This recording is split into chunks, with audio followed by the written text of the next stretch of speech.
কাস্টমসের অনেক কর্মকর্তা আমদানি রপ্তানিকে বাধাগ্রস্ত করছে, উদ্যোক্তাদের হয়রানি করছে, এমন অভিযোগ করেছে তৈরি পোশাক শিল্প মালিকদের সংগঠন বিজিএমইএ। এসব কর্মকর্তাদের আইনের আওতায় আনার দাবি জানিয়েছেন সংগঠনের সভাপতি এস.এম. মান্নান কোচি।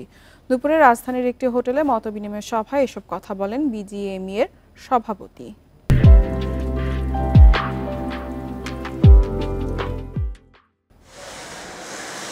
দেশের রপ্তানি আয়ের প্রধান খাত তৈরি পোশাক শিল্প। মোট আয়ের ৮০% বেশি আসে এই খাত থেকে। পাশাপাশি কাঁচামাল আমদানিতেও শীর্ষ অবস্থানে গার্মেন্টস কারখানাগুলো। বিশাল কর্মযজ্ঞে নিয়ন্ত্রকের ভূমিকা পালন করে এনবিআরের কাস্টমস বিভাগ।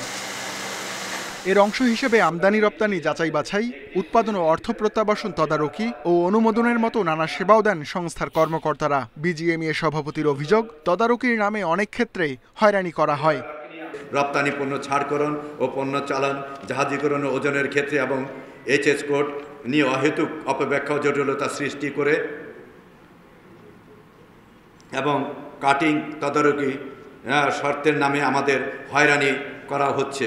আমাদের মধ্যে হোক আর কাস্টমসের হোক, অপরাধী যে হোক, তাকে বিচার এবং আইনের আয়ত্তে আনার জন্য আমরা প্রস্তাব করেছি।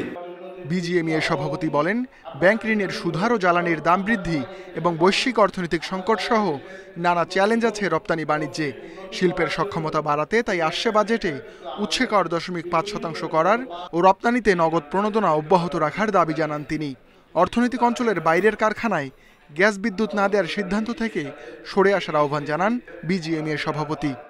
ছোট এবং মাঝারি শিল্প তারা কমপ্লায়েন্স করতে পারে এবং তারা যেন প্রতিযোগিতায় টিকে থাকতে পারে, সেভাবে স্বল্প সুদে এবং তাদের ঋণ দেওয়ার জন্য আমরা অনুরোধ করছি।